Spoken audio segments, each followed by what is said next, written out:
of parliamentary procedure. Have at it, horse. When a problem comes along, you must zip it. Zip it good. Frown, would you please? Kisuhai pindawa, nitahioto. Subtitle, zip it. Johnny, why? Say it! Say it! Dad, I wish you could just shut your big yapper! If I had a dick, this is where I'd tell you to suck it. Let me put it this way. Have you ever heard of Plato, Aristotle, Socrates? Yes? Morons. So you get nothing. You lose. Good day, sir. I say.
A question about the four major sports in America.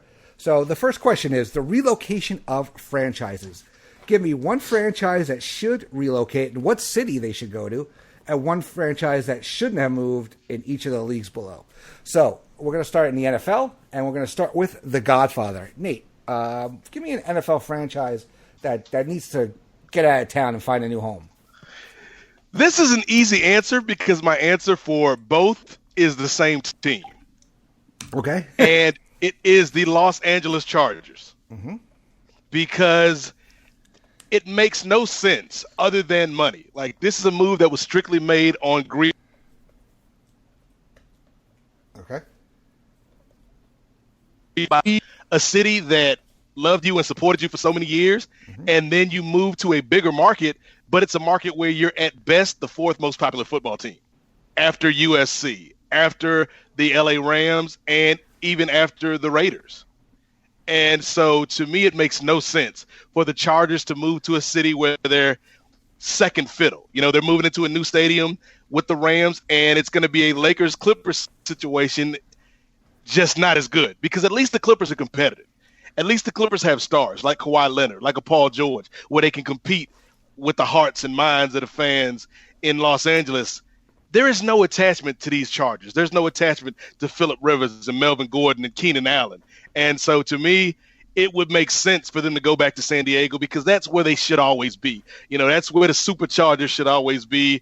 And it makes no sense for them to be in La La Land, because nobody cares. And that's the worst thing to be when you're a franchise. It's not to be loved. It's not to be hated. It's to be irrelevant. And that's what the LA Chargers are. That's right. You did mention the Clippers. It took a long time for the Clippers to become relevant. They were a joke for a number of years. Wasn't until Lob City, when you had Blake Griffin and Paul George and Chris Paul, and then now, like I said, they're legitimate competition for the Lakers. But that took forever. It took Donald Sterling getting run up out the paint for running his mouth and running around with a mistress wearing a welder's mask. It took a series of unfortunate events for the Clippers to become relevant. And unless somebody has tape of the Chargers management shouting racial epithets and messing around with a woman that's not his wife, then you're stuck with this middling franchise for the foreseeable future, LA. Oh, all right. Pete, what about you with the NFL? Give me a franchise that should relocate and one that shouldn't have moved to begin with. Well, I agree with Nate on the whole Chargers thing. It's a complete disaster. Imagine being in a city as nice as San Diego and saying, "You know what? I want to get out of here." It's perfect weather. There's one part of this country that's got perfect weather. It's San Diego. I know. Well, the only other franchise that I could really even consider for this is the Jacksonville Jaguars. I don't even know what city. It could even be London, England, since they already play one home game there anyway. But I want to keep the Jaguars where they are because I'm a fan of The Good Place, and I want Jason to have his Jacksonville Jaguars for that. As for a team that shouldn't have ever moved, I know it's been a long time for this, but the Cleveland Browns moving to Baltimore was one of the all-time disgraces in the history of sports. Yeah. Mm-hmm. That was that the one where they took off in the middle of the night, or was that the that was the Colts? Yeah, that led directly to the Browns thing 12 years afterwards. Yep, the Mayflower moving vans. Mm-hmm. All right, cool. Maddie, what about you for the NFL? So a lot of these I have kind of out of the box ones, and this is one of them. I'm taking the Buffalo Bills, and I'm moving them to Toronto. Because it feels like the NFL has always kind of tried to get a foothold in Canada. I think correct me if I'm wrong, but I think the Bills have played games in Toronto before. Yeah, I think they played at least one, yeah. So, I mean, it feels like, they show the games in Canada anyway. I've been in Montreal watching a Patriots game with French commentary. That was something. So, they show the games there anyway, and you wouldn't even really have to realign the divisions. You could keep them in the AFC East. So that one to me that was the one that really jumped out to me. And as far as a franchise that shouldn't have moved, I would have never moved the Raiders to Oakland. I would have kept them in LA in the first place. Those LA Raiders, those were legendary. Ice Cube wearing the Raiders hats everywhere, and why did you move them to that cesspool in Oakland? That they originally were from. Right. So they've moved to Oakland twice. They've moved to the LA twice. Now they're going to Vegas. They don't know what they're doing. So what do you guys keep them in LA. What do you guys think of the Vegas move? Well, if anything, the Chargers should have gone to Las Vegas, but the Raiders beat them to the punch. Yeah. Was that on the table? The whole thought all along, as I recall, was that the Raiders would go back to L.A. since they still have something of a fan base there, and they said, you know what, screw that, we don't want to share with the Rams, so we'll go to Vegas, be the first team there, and hopefully maybe have as much success as the hockey team had right off the bat. I feel right. That's the thing. I think the hockey team showed that you can put a team in Vegas and have it be successful. Because I mean, those fans there are insane for that hockey team. Yeah, and it was like probably one of the most successful expansion franchises ever. I mean, they made it to the Stanley Cup Finals. Is that right? From what I remember, yeah. In the first year. Yeah, first year. That's unheard of. You know, I mean, fans go years. You know, as you know, Red Sox fans and everybody else knows that to even make a World Series or a Stanley Cup. I mean, I'm a Ranger fan. I've seen one. You know, 94. My dad was born the year they won the previous cup, so he's only seen one, and he's almost 80. I feel bad. You know, I feel bad for St. Louis because they've lost not one but two football teams. I mean, has any other city lost as many, as far as you know? I mean, Atlanta drove out hockey twice. Yeah. that's the only one I can think of. All right, we'll go into baseball now, and we're going to start with Pete. Pete, give me a baseball team that should relocate. Well, this one feels fairly obvious given some of the events, and they were in playoff contention, and everybody kind of saw what was happening, is the Tampa Bay Rays. They cannot get it together with a new stadium. I mean, you hear things about, they'll move to this area of Tampa or that area of Tampa. Just move them to Montreal already. You stole mine. I want a place where my Baltimore Orioles are going to play 3 series up there, and I could drive 5 hours, or the Red Sox for my other friends. I mean, that, and then they'd have a natural rivalry with the Blue Jays as well. There you go. Yeah. All right. And give me one that shouldn't have moved. Well, Montreal Expos. Yeah. Well, I would unwind that Expos move, and then I would move the Rays to Washington. Mm-hmm. But it all, I know I just contradicted like what I would say before, because I wanted the Rays to move to Montreal. But the Expos, I mean, it was unavoidable given what happened with the strike and the aftermath of that. So, I mean, it was just something that was going to happen, unfortunately. All right. Maddie, what about you for baseball? So, continuing my out-of-the-box suggestions, so you look at teams in MLB that have more than one baseball team. Your Florida's, your Chicago has more than one. New York. I want another team in Boston, so I don't have to. I don't have to hate watch the Red Sox anymore. So I'm taking the Atlanta Braves and I'm moving them to Boston. Oh, back to Boston. Bring back the Boston Braves.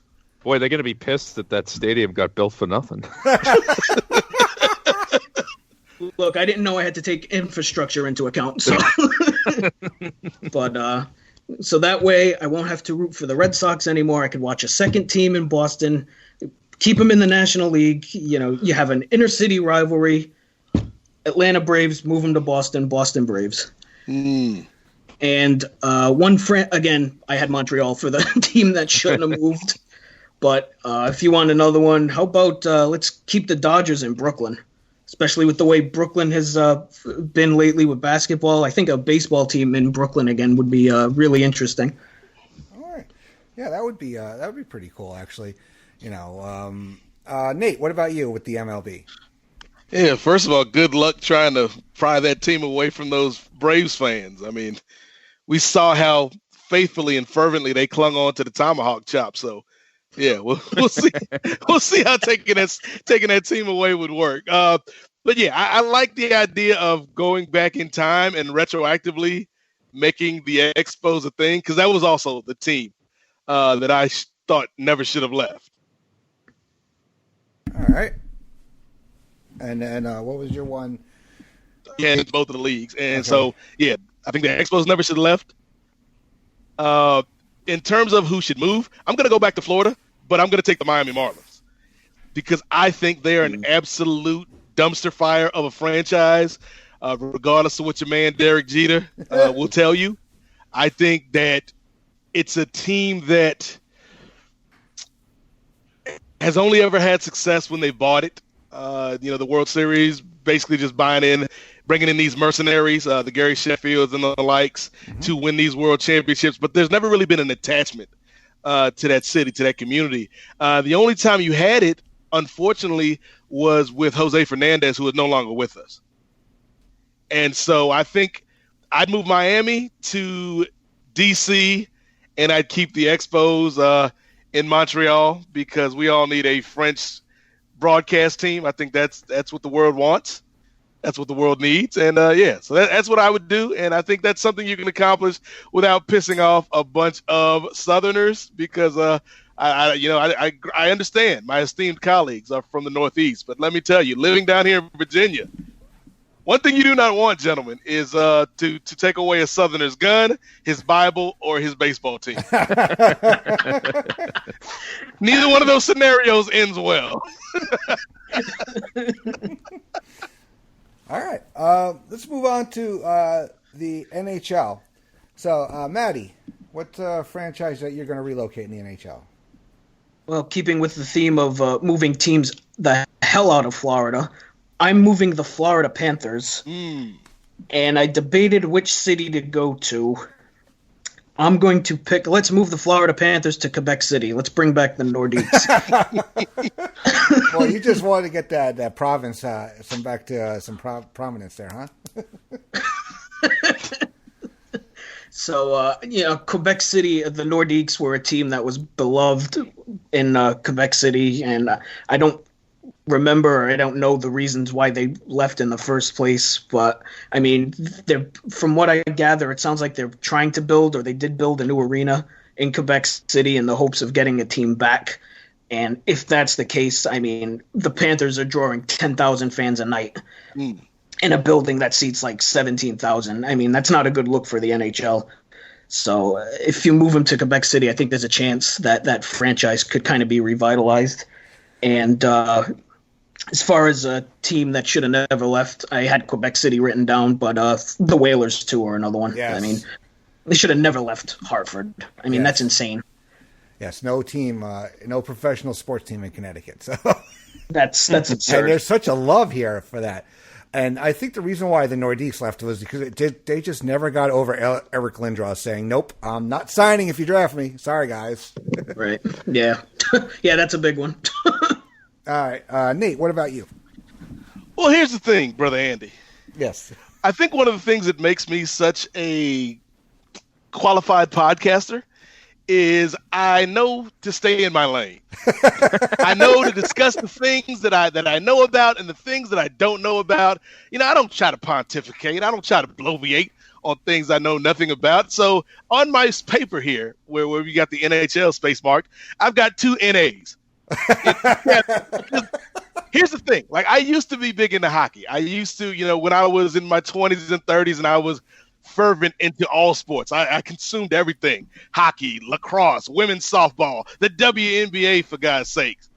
But now that I'm in my 40s and my time is limited, there are things that I'm cutting out of my schedule, and the hockey video games aren't as fun as they used to be. I couldn't tell you one thing about hockey. Not unless you paid me, because if you paid me, then all of a sudden I become Black Don Cherry. I'll tell you all about Ovechkin and the blue line and the checking, and this is getting out of hand. But honestly, I don't want to lie to you and the listeners. I have no opinion whatsoever when it comes to the hockey portion of this question, brothers. I just didn't want you to feel left out, Nate. That's all. I appreciate you asking me, though. I appreciate you not assuming, because I could be like Roy Bellamy from the Dan Le Batard show and be this hockey savant. But no, alas, I am not. I am not the go-to guy here for hockey. All right. Peter, you're a go-to guy for hockey, though. What about you? I am just tickled. I'm tickled by the thought of Black Don Cherry. That was so awesome. But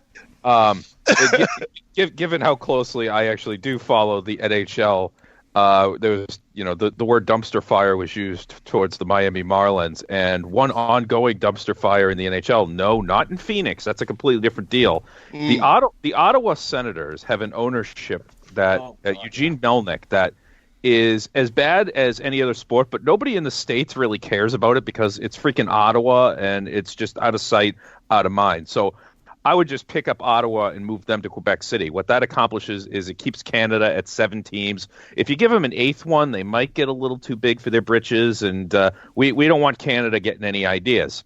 However, I would unwind actually 2 franchise moves. The first being the Winnipeg Jets moving to Phoenix in the mid-'90s, which was insane not because a team left Canada to go to the desert in Arizona. It was that Phoenix had a screwed-up arena situation the second that they got there.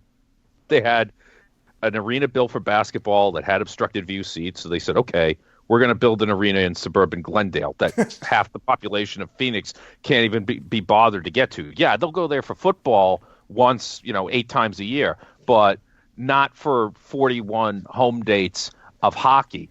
And while I'm undoing that, I will also be able to undo the Atlanta Thrashers moving to Winnipeg, because I would really have liked to have gone to Atlanta to see my team play a couple of times a year. And it's a shame because Atlanta had a screwed up ownership situation for all 11 or 12 years that they were in the city. Okay. Yeah, I mean, you don't really think of the South when you think of hockey. It's it's always been amazing that we had teams in Miami, Dallas, Phoenix, and no teams in Seattle, where we're getting one, and Portland and other like that. All right, so Nate, the NBA, is that in your lane? I'm just throwing it out there. Yes, because some stereotypes are true. Yes, this is an interesting question for me, because honestly, I think the NBA might be better served by contraction, maybe more so than any of the leagues.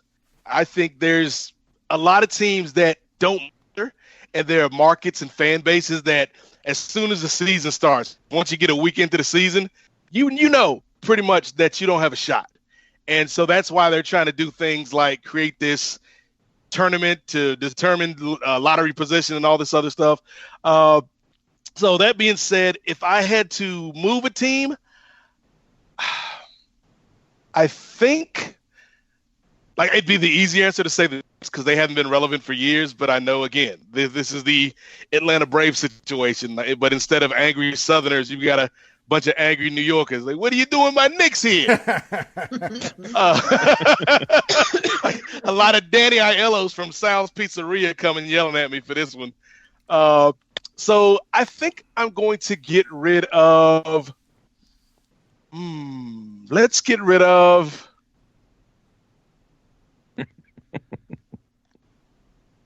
Let's get rid of the Phoenix Suns. Where are they going? The Phoenix Suns. I'm taking the Suns and I'm moving them to Seattle. Bringing the Supersonics back. They never should have gotten rid of that team. Never should have taken that franchise away. Again, much like the Chargers, that's a fan base that supported that team, and it was a money thing. So yeah, the Suns. Yes, they've got the best mascot in the league, and yeah, let's transplant the gorilla and make him the Sonics gorilla, and put him in a Sean Kemp jersey or something. So I'm getting rid of the Suns, and we're moving to Seattle. All right, that's interesting. I know D'Amato would be upset if you took the Knicks out. Anyway, and it's Ray's Pizza in New York. Sally's is New Haven. If Criscola was here, he'd be correcting you left and right. Anyway, Maddie, what about you with the NBA? So I'm taking the Sacramento Kings. Ooh. And in keeping with the tradition of moving teams to Las Vegas, they are becoming the Las Vegas Kings. I think the NBA would do extremely well in Las Vegas. Yeah. Between, fan base and the gambling aspect. And, I mean, it's kind of far away, but Sacramento to Vegas is close enough where you could still keep relatively the same fan base. And you wouldn't really have to restructure the league. So that was the one I thought of. And come on, we all know the answer to which team shouldn't have moved. It's the Supersonics. Yeah. Seattle's the team. That's the answer. I mean. All right. Peter, what about you? Well, believe me, I know that Nate was making a do the right thing reference with come on, Sal, how come you got no brothers on the wall? Because this is my pizzeria, Mookie. When you get your own pizzeria, you can put all your brothers on the wall. Now I know that there's somebody in the Place to Be Nation chat who's going to be very unhappy because they are a Sacramento Kings fan, but sorry. Sorry. Sorry. I know that the Arco Arena is going through its third or fourth, phase of life or whatever the hell is happening. I've been to the Sprint Center in Kansas City. It's crying out for an NBA team. So we're going to pluck the Sacramento Kings and put them actually back in Kansas City, which they were. I mean, hardly anybody even remembers that because it was so long ago now. You guys mentioned the Sonics as a team that shouldn't have moved. You know what? I'm gonna go really interesting on this. I have two. Let's move the Pistons back to Fort Wayne, Indiana, which I think they were there through 1950. I would move the Utah Jazz back to New Orleans unless they agree to change their name because it is freaking ridiculous that they are the freaking like. Can they get together at the something like the Memphis Grizzlies and the Utah Jazz? There's a trade to be made there, please, with the nicknames. Los Angeles Lakers too, as well. Yeah, they could become the Los Angeles Timberwolves. I mean, it'll make as much sense, and the Timberwolves could become the Lakers. All right, a lot of moving around there. Yeah. In terms of at least, it's like on that episode of First and 10 when they traded a pick for their coach. You could trade the nicknames around.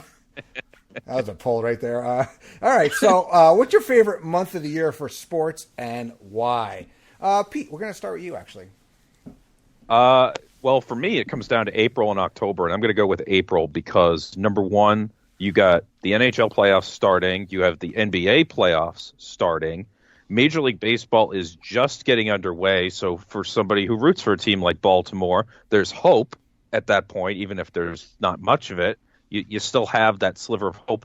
And I guess if you care about the NFL draft, although I guess that's pushed now more into May. And if you care about the Masters, that's in April too, so probably the most famous and consequential golf tournament of the year as well. All right. Nate, what about you? All right, I'm going to go with the literal textbook definition of a month as a 30-day time period rather than any specific calendar month. And I'm going to say the time period between Canadian Thanksgiving and American Thanksgiving, which is the end of October to the end of November. Okay. Because you've got the NFL playing meaningful games. You've got the NBA starting off.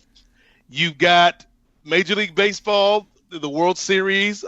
You've got I guess you've got hockey if you're into that sort of thing. We've already established my enthusiasm for hockey. But maybe more so than anything else, you've got college football at probably the best time of the year for college football. Right. Heading into its playoffs, heading into the bowl season. So, yeah, that to me, you've got football kind of culminating, basketball beginning, you've got baseball crowning a champion, and you got hockey kind of existing. So I think regardless of what your favorite sport is, there's a lot to choose from in that time period from Canadian Thanksgiving to American Thanksgiving. I just had that image of the Nat X sketch on Saturday Night Live of the top 5 reasons why black people don't play hockey. So, if you haven't seen it, Nate, I got to say it to you after the show because it's quite true, actually, what he says. But I'm glad you acknowledged it. Maddie, what about you? So the two I notes were April and October. But if you need another one, I'll go with kind of a sneaky good one is December. You have the NHL really going in full swing. NFL comes down to the wire. You have Christmas Day games in the NBA, which is one of the best things, period. And you have the start of bowl weeks for college football. And you have college basketball going on, too. So, but in reality, the two correct answers are April and October. I'm surprised nobody said February for the XFL. Oh, wait, sorry. I remember going to those games. We'll talk about that in a minute though. Yeah. What are some sports rules you just don't get and some rules they should get rid of? We're going to start with you, Maddie. So the reason they collisions at the plate in MLB. Why did they ban those? Because Buster Posey got hurt? That's literally the only reason why they banned collisions, was because at that time, Buster Posey was the face of the league, and he got hurt when there was a collision at the plate. I'm convinced that's the only reason why they banned him, was because they were afraid of another superstar getting hurt because of that play. So bring back the collisions at the plate. All right. And just get rid of traveling in the NBA, please. You don't call it anyway. Everybody takes, 6-7 steps. The rule is 2 steps dribble. Nobody does that. So if you're not going to call it, just get rid of it. All right. Nate, what about you? Well, it's funny that you bring up Buster Posey and how that rule was changed because of one person. I'm looking at the NFL, where you have a myriad of rules seemingly changed for one man that lives in Boston and plays quarterback for the New England Patriots. That man's name. Jarrett Stidham? Steve That Rogan? man's name Steve is Rogan? Drew Bledsoe. But yeah, I think the NFL is maybe one of the most egregious leagues in terms of their rule changes, because they don't know how to enact their own rule changes. Like we've seen it this year with the pass interference replays and reviews. And so I think what they need to do is get rid of a lot of the ability to challenge things. Like I know this is going to sound contrary to where sports are heading, but I liked it when we had human error in our officiating. I liked it when it was up to the discretion of the officials on the field, and we didn't need to spend 15 minutes watching a big guy looking into a little box to tell us whether it was right or wrong, and then half of the time not even getting the play right, because there's the margin for error is so small when you got 300-pound dudes who can run 4 540s, and you're looking at inches in terms of a call in or out, fair or foul. And so, yeah, I would get rid of a lot of the ability to challenge plays. I would limit coaches to one challenge a game. And I would also, in terms of a rule that I would get rid of, and I know they did it ostensibly for player safety, but let's be real. And I don't want to take, the scales from the eyes of your listeners here, Andy. Okay. But the NFL and Roger Goodell, they don't give a damn about these players. They probably didn't even go see that Will Smith concussion movie where he had the bad African accent. They don't care. So if you don't care about the players, then as a viewer, why should I care about the players? So bring back the kickoff and punts like they used to be. Put them back to the yardage they used to be, so at least we can get some excitement. And at least players like Devin Hester or players like a Jacoby Jones, players that aren't getting run on offense, can at least make some money as a special teams player. So that's what I changed. The great Dave Meggett and the Yankees. I mean, Giants. Bicycahima. That's right. All right. Peter, what about you? Well, Nate kind of went into what I was going to maybe say about the onside kick just being completely eliminated, where, we saw a recent game at Dallas against the Jets, and they're talking about recovering an onside kick, and there's just no chance. There's like 4 of them in the last 3 years or whatever since they changed the rule. Now, I know Nate was talking about this before we started, but he was complaining about the offside reviews in hockey. No, I'm just kidding. But I mean, it's an issue near and dear to my heart, gentlemen. I mean, we were delayed by 7 minutes because Nate would just not stop harping on the offside review in hockey, where, this drives me nuts, not because it always seems to happen to my team, but because we do these 5-minute reviews for if a guy is 3 millimeters offside, where a linesman is looking at a 2-inch screen down on the ice. And we're also a league that is trying to promote scoring. And we're doing, number one, everything we can to take goals off the board between that and goaltender interference reviews. And secondly, it also makes your officials look like crap when, they miss these calls that get challenged. And it just makes you think, well, is there anything that they're going to get right? And having been to a number of games where I have to sit through those reviews, I absolutely hate the offside challenge review system in the NHL. That and 3-on-3 overtime is garbage, but I'll ditch the offside review first. Okay. Yeah, I mean, for me, I was going to say like the NFL. I like, I don't like forward progress. Where you're hit and where you go down, that's where you go down. No, don't just breaking the plane shit. Get in the friggin' end zone. I know I sound a little like Vince with the XFL, but yeah, I just think there's too much, I don't know, protection nowadays of these players. And yeah, bring back the collisions. That was one of the most exciting plays. I mean, Pete Rose, for Christ's sake, took out somebody. I think he ended his career though, but in the All-Star game. All right. So speaking of the XFL, who do we start with this time? I think we're going to start with you, Pete. What's the one thing the XFL needs to do to be successful this time around?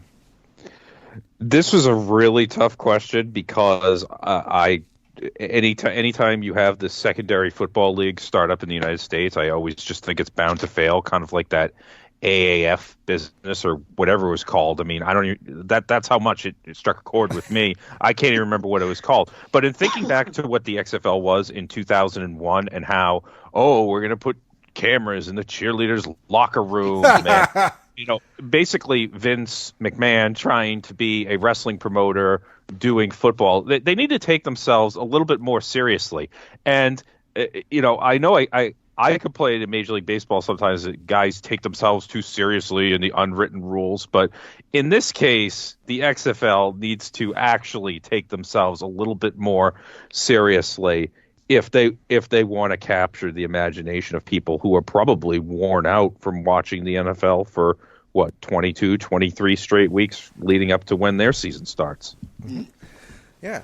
I mean, I was a season ticket holder for the New York, New Jersey Hitmen. And it was horrible. I mean, it was freezing cold. All right, because I am a Giants fan, and it was at Giants Stadium. But because of the Jet fans getting all rowdy one night at a Monday Night Football game against the Dolphins, where they gave away Jets painters caps, and the Jet fans were just lighting them on fire and throwing them all over the place, they banned the sale of alcohol at night games at Giants Stadium for a number of years. And guess what coincided with that? The XFL. So we had to basically drink as much as we possibly could in the freezing cold tailgates in February to actually sit through those horrible football games with the hot cheerleaders that never took their long leather coats off because they were so damn cold. Anyway, rant over. Nate, what about you? I agree that they need to take themselves more seriously, and I would think that rather than looking at the Alliance of American Football or any of these other fly-by-night leagues, they need to take a page out of the USFL's book, because to this date, they have been the only real alternative to the NFL that we've seen that was able to be sustainable for at least a little bit of time. And I think what made the USFL successful was the choice of markets, but also they weren't afraid to pay for top quality players. When you're talking about people like Steve Young or Jim Kelly or Herschel Walker, like they put money on the table to get premier players. And when we saw the original XFL, and this is no offense to Rod Smart, because I love He Hate Me as much as the next fan, but He Hate Me is not going to get it done. Some of these other players that they had in the XFL are not going to get it done. All due respect to my former high school teammate, Robert Hunt, who won a championship in the XFL for that 1 year. Those guys aren't going to get it done. You need to go out and pay some players with some name, with some star power,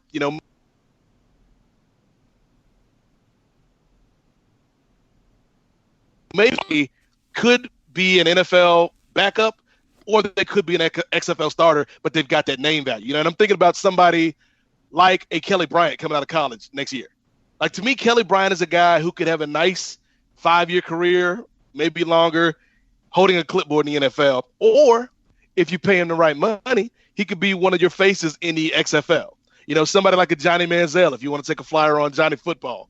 Somebody like, and I know this probably won't happen because of Vince McMahon's politics, but if you really were about the life of being an alternative to the NFL, if you really wanted to stick it to Roger Goodell and his business partners, the first draft pick in the XFL would be Colin damn Kaepernick. if you wanted to make a statement, because he's a guy who has name value. He's controversial. There are going to be a million people that love him and a million people that hate him. And that's what you want. You don't want to be lukewarm. You want people to be hot on the guy and want to see him succeed, or cold on the guy and want to watch to see him fail. And Colin Kaepernick is somebody who can still play, somebody who's got name value, who would make the XFL a big deal. So I think you got to get serious about the football. You got to have big name players, or at least players that you can mold into big name players. But even then, like, I don't know if it's going to be successful, because it's such a hard ask for football fans. Like, I like the TV package the XFL has. I think Vince is serious this time, and it's not going to be as cartoony and as silly and as stupid as the original XFL got at times, but it's still a hard ask for off-season football to be successful in America. Yeah, it's how much football can people really watch? You know, it's like they got through this whole long season of what we saw with all the playoffs and everything, and now baseball is starting, and basketball and hockey are in their playoff stretches, and now, you know, you're going to ask people to tune in to more hockey. Matt, what about you? So, branching off the points that Peter and Nate had, I don't think the XFL is going to be successful either. I think it's crazy that they're bringing it back, but, you know, if you look at these other secondary leagues like the AAF, that league was absolutely horrible. The quality of football was horrendous. But like they said, you know, just focus on the field, you know, no backstage crap. Don't turn it into basketball is what I'm saying. and you know, like Nate said, spend some money. You try to build around a player, whether it's, I know this is crazy, but someone like a Tim Tebow, a Colin Kaepernick, or even a Andrew Luck, because Oliver Luck is on the staff for the XFL. So, I mean, that would make sense that Andrew Luck jumps over to the XFL. But those are the only points I had. You guys hit them both. So I'd be very surprised if the XFL is successful this time around. Can I throw one idea out there for the XFL that I wrote down but I forgot to get to, is maybe they should go after guys who are underclassmen in college, freshmen, sophomores, who aren't eligible for the NFL draft, and basically try and take down college football with the offer of, hey, we can pay you above the table, unlike these other guys who might be paying you under the table. I don't know if that might work better, but I mean, I guess it would be people that you don't really know. But I think the quality of play might be somewhat better. I just think the NFL, it's a lot like the WWE. The NFL is so big that anybody who competes with them is going to have a hell of a time doing anything. So maybe, like you said, Peter, maybe college is the way to go. Try and get guys from college, but I don't know. Yeah, and they may have been smarter to. And I know Vince would have never done it because his ego is too big. But it might have been smarter to try to work with the NFL as a de facto minor league organization. And that way you got the NFL brand, but it's also its own thing as the XFL. Mm-hmm. That's what I was thinking. There's no, you know, minor league system in the NFL. So that could always help. What do you guys, now we're recording this on Monday, October 14th, and the actually draft is October 15th and 16th, right here in Stamford, Connecticut, probably not far from where me and Mr. Criscolo work. What do you think of how they're going to do their draft? Now, they're doing it in 5 phases, they're calling it, and 10 rounds in each phase, 10 rounds in the first 4 phases, 30 in the last phase. So the first phase is skill players. You got your quarterbacks, wide receivers, running backs, tight ends. Second is offensive line, which is your OTs, OGs, and Cs. Your defensive front 7, your defensive line, and your linebackers. And then you got 4, which is your defensive backfield, which is your corners, your nickelbacks, your strong safeties, your free safeties. And then the last round, last phase, which is 30 rounds, is your open draft, all remaining players. What do you guys think of that? And it's in a snake format. Huh. It's a little confusing to me. It sounds way too much like my sandbox fantasy baseball draft from the year 2000. I'll take a pass on that. I think it is confusing. It's much like Vince Russo booked this draft. Listen, bro, we got to start with the interior lineman, bro. That's where the money is. But I think it's for a startup league. It actually probably makes sense if you want to have parity in your league, because instead of trying to outsmart everybody and find the hidden gem in this draft full of also rans, has-beens, and never will be's, I think it's easier if we all say, okay, here's all of our quarterbacks, and they're available in the first round, and you get your quarterbacks, you get your running backs, you get your wide receivers, so everybody has a comparable level of skill talent, and then everybody has a comparable level of line talent. I think for this league, it's probably good if they do it that way. I don't know if it's going to be any good as something to follow as a fan of the XFL, other than to have that moment where you're like, oh, so that's what Cardale Jones is doing these days. Because that to me is like the only fun of watching the XFL draft is seeing what happened to all these great college players that didn't pan out over the last 3 or 4 years. Well, I also think part of the issue was that the New York team was so bad in the first one. I mean, I went to all the home games, and the one game I don't go to is the one game they won, I think, at home. So it was raining. Yeah, it was terrible. I mean, we did sneak beer in, though, quite a bit, but it was just bad. All right, so we're going to move on to our final question in the first round. Who are some of your favorite fictional on-screen sports coaches? I'm going to start with the Godfather. Nate, what do you say? All right. Well, I think I have to give a honorable mention to fictional, based on a true story coaches that were real life people, but their depictions were embellished. And that is Coach Boone from Remember the Titans and Coach Carter from Coach Carter. But if we're talking strictly fictional coaches, I love Coach Taylor from Friday Night Lights, and I love and I notice all these are football coaches. Like, there's not really a great basketball coach except for the guy I'm going to get to in a second. But I want to shout out Coach Fry from Coach, and also Coach Klein from the Water Boy. I thought Coach Klein was underrated, man. He had a hell of a defensive scheme. I know that green notebook and that one play where he had the entire defense on one side.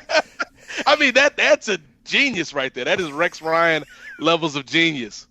But my favorite fictional coach of all time comes from an underrated sports movie, and that is Coach Pete Bell. Yes! Nick Nolte from Blue Chips. Pete Bell cared about the kids. He wanted to make sure Tony got the TV class, and he graduated.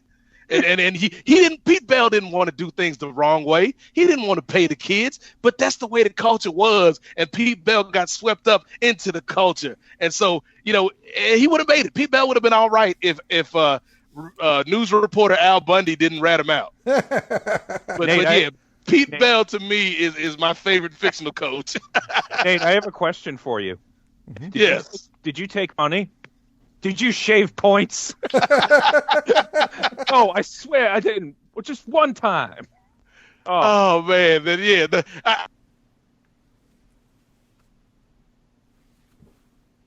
I'm a good, clean-cut, athletic white guy.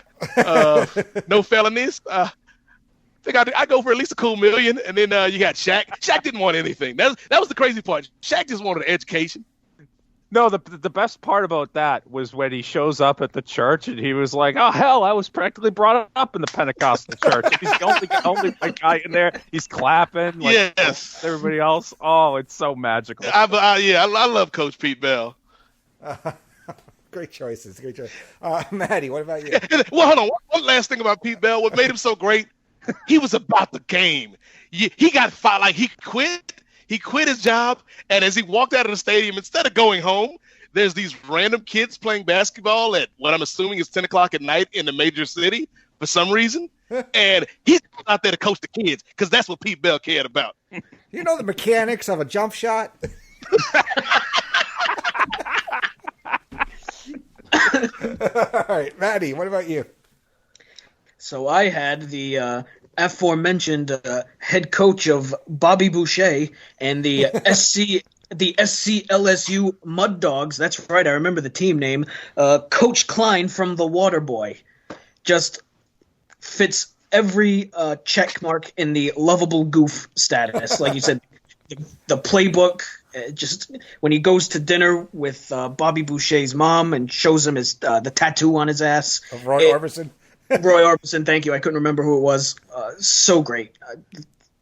Hands down, number one for me as far as fictional coaches go. If we're doing, all-time coaches, I'd probably have Remember the Titans. Oh, yeah. But as far as fictional, it's Coach Klein. That's the answer for me. Yeah, Denzel should have won the Oscar for as Coach Boone. Absolutely. My personal opinion. Pete, what about you? Well, we already did chapter and verse on Pete Bell from Blue Chips. So I'm going to go with my two. Player coach Reggie Dunlop of the Charlestown Chiefs in Slapshot, as played by Paul Newman, because let's think about it here. That team was moving, and somehow he was able to bury the story and plant a new one that the team was going to be moved to Florida, thereby motivating his players, and also at the same time getting them to goon it up so that they could draw attendance to the building and actually kind of make money. Now, spoiler for a 42-year-old movie, it didn't quite work out in the end, but they still got that championship. Another fictional manager that blows my mind when I think of his backstory is Lou Brown, the manager of the Cleveland Indians in Major League. Because, all right, so when we meet him, he's working at a tire place in the off season. And they had introduced him as he had managed the Toledo Mud Hens for 29 years, which meant he had been the manager of a AAA team since 1960 and never got a chance. Like, Ted Williams was still playing Major League Baseball, and Lou Brown was starting in AAA. And he took this team that was basically the 2013 Philadelphia 76ers, where we're trying to lose. And he got them to 93 wins and a one-game playoff win over the Yankees. It's truly remarkable, the job that he did. I mean, he probably pushed himself too hard because he had a heart attack in the next movie, but, he had his moment of glory. All right.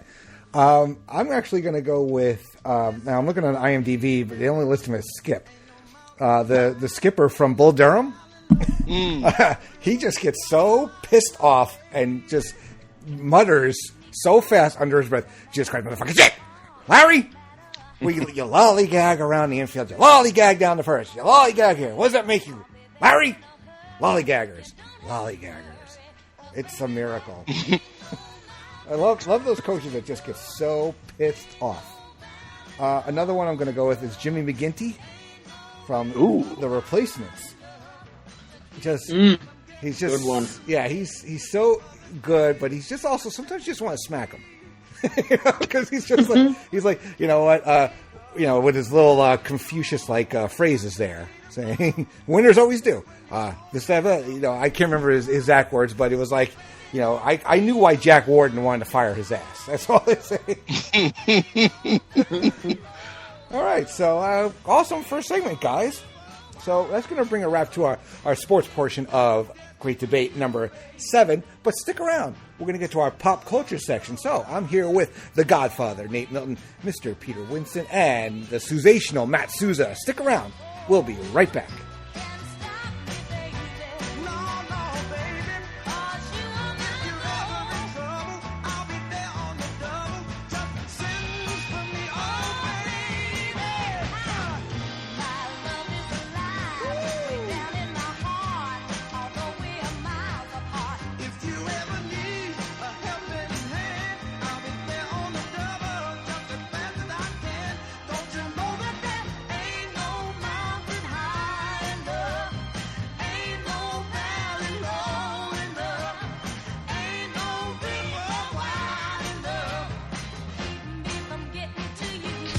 Promotional consideration paid for by the following.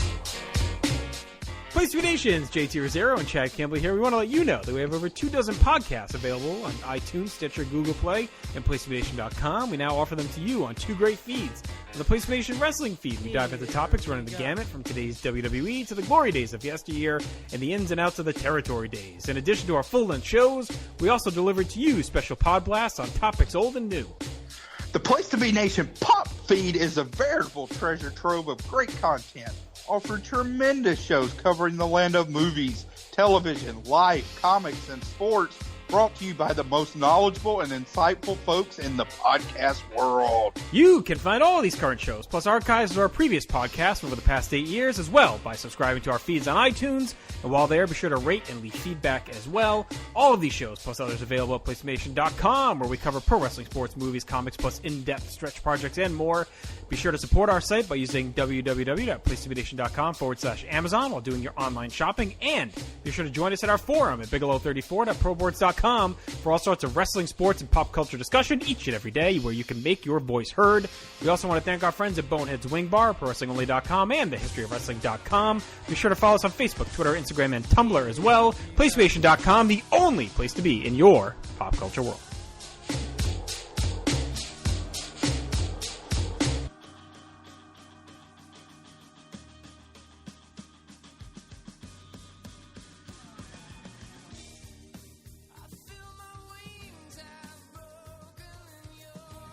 Place to Be Nation, welcome back to episode 7 of The Great Debate here on the PTVN Pop Feed. I'm here with the Godfather, Nate Milton, Peter Winson, and Matt Souza, and we're going to get to our pop culture segment in just a few minutes. But first, let's talk about Place to Be Nation. Check out all of our weekly shows on both of our feeds. Right here on the Pop Feed, JT and Leanne are here with Emergency Pop Goes the Couch, talking about Jersey Shore, including Ron Ron's arrest, Jenny being shitty, and more. The hard-traveling fanboys continue their annual Walking Dead month with guest David Sunday as they discuss the Season 10 premiere episode. As we are in October, Scott continues his look at the classic Universal monsters in the latest edition of Pop Goes the Classics with 1933's The Invisible Man. On DC For You, it kicked off a month of DC Comics' best horror offerings with a list of Russell and Todd's favorite scary DC stories, plus a look at the Keanu Reeves Constantine film from 2005. This week in the NFL is weekly, hence the name, with Roger, the Cowboy, and Johnny recapping the latest set of games and previewing the upcoming weekend's batch. Siblings Kevin and Mary host the Brother-Sister Rewatch podcast. On episode 19, they bring you The Office Season 3, episodes 9 and 10, including a Benihana Christmas. Benihana, that sounds good, actually. Go for a little hibachi. On Sunday Groove, David welcomed Tim Cable back to the show to discuss the 80s song tournament and their other 80s music songs that they love. Myself, Scott, Dr. G, and D'Amato are back with the latest episode of Year in Pop, where we discuss the sports, news, and pop culture of 1978. And on Pop Goes the Movies, I was back with Mr. D'Amato, and we looked at the controversial film Joker. We gave our thoughts in a spoiler-filled review. So, speaking of the 80s song tournament, it has concluded. What do you guys think of Sweet Child of Mine coming up on top? Meh. I mean, I can think of 4 Gap Band songs alone that I like more than Sweet Child of Mine. So, yeah. I mean, it's a good song, but I was surprised at Prince and Michael Jackson. Like, yeah, they got to the Final Four, but I thought the main event would have to come down to those two. Mm-hmm. Well, I mean, Guns N' Roses is one of my favorite bands, so in that aspect, I was happy. But, I mean, Purple Rain. Yeah. Come on. Yeah. Come on. Well, I mean, sometimes what happens is, and it happened in the earlier rounds a couple of times, where certain fandoms find our tournament, which is always a good thing, get the word out about Place to Be Nation, but didn't realize that the organizer, the owner, the president of the South Africa Guns N' Roses Facebook group stumbled upon our little tournament and shared the last 2 matchups of Sweet Child of Mine in. And I mean, to be fair though, like Guns N' Roses did release an awesome exclusive South African mix of their album in the 80s called Apartheid for Destruction. So, I mean, they obviously got a big fan base out there. Well, we're just lucky that he didn't stumble on to the last 2 rounds, or else the finals would have been Welcome to the Jungle and Sweet Child of Mine. So it's like, that's the other thing. Like, I don't think I have a problem with Guns N' Roses winning, but that's not even their best song. Yeah, that was me. Like, I like Sweet Child of Mine, but I love Welcome to the Jungle, and I think I might actually like Paradise City a little bit more than Sweet Child of Mine. Ooh. Just my personal feeling, though. I don't know. But so that concluded, and we're starting a brand new tournament. So the exclusivity, or the pleasure, of giving the announcement, the initial announcement of our tournament, our next one, was given to the Place to Be podcast, which has posted as of this recording. So we're free to talk about it. So our next tournament is actually starting in a couple of weeks or a month, the greatest sitcom of all time. So yes, that's right. We're going to go all the way back to the beginning of television up until the current day. We were going to bracket it by decade, but unfortunately it didn't even out that way. So it's going to be a big pool, just like the 80s song tournament. So we hope everybody shows up and comes and has a great time. Any shows you guys particularly are pulling for? Mr. Belvedere. What about you? Like we talked about this before the show, guys, and I'm kind of joking, tongue in cheek, but I do hope that we get some shows like a Martin, because if you got to think back to the 80s and 90s, it was almost like parallel universes on Thursday nights, where you had one group of people watching Seinfeld and Friends, and Cheers, I guess, to a certain extent, and Frasier. And I love me some Frasier. Like that theme song still slaps. But then on the other channel, you had Martin, Living Single, and shows like that. And so I would hope that those shows get some love. I also hope that the tournament doesn't become a prisoner of the moment where, I love Parks and Recs and Community and stuff like that as much as the next person. Like I got into a binge of Parks and Recs over the weekend because it was a Treat Yourself Day on the 13th. So I was in my Parks and Recs wormhole. But I hope that we don't lean too far to the 80s and 90s and 2000s and forget, like, I Love Lucy was a beast of a show. Or something like the Norman Lear shows, like All in the Family, or the Jeffersons. Like, those were beasts of shows back in the day. Good Times. That was a beast of a show back in the day. So, it'd be interesting to see how this kind of breaks down both culturally and generationally in terms of the votes.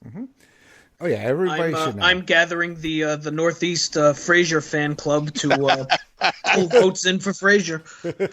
Well, like some others at Place to Be Nation, we heard some complaints from our Southern contingent about us having a bias with the lack of country music in the 80s song tournament.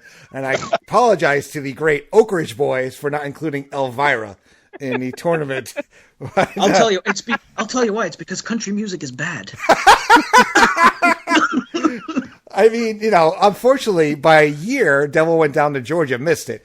And that's the one song every Northerner knows. It's the Charlie's Daniels Band. I mean, to be fair, the Dukes of Hazzard theme song should have been in the tournament. That's right, Waylon Jennings. Like, that's a great, just a good old boy. It's never meaning no harm. If it's not Johnny Cash, it's not good. Since the day they were born. All right, so check that out. Coming soon, the 80s tournament page will be changing to the greatest sitcom. It's basically our tournament page. We're just going to change the name of it, update the pictures and all that jazz. So you don't have to re-like or unlike or whatever. Just stick around. And once the tournament starts, we will get the brackets up and give everybody a little heads up until the matchups start getting posted. So thank you, everybody who participated, by the way, in the 80s tournament. It was a great success, and it was a lot of fun. So that's why we will continue on with more fun tournaments. Also, check out a brand new podcast feed brought to you by our very own Jennifer Smith. The Jenny Position can be found on Podbean, iTunes, and your favorite podcatching app. It will be the new home of Geek and Sassy, Talk and Pop, Freak Out Drive-In, and lots of fun new content. I actually appeared on the first episode of Freak Out Drive-In on the Jenny Position.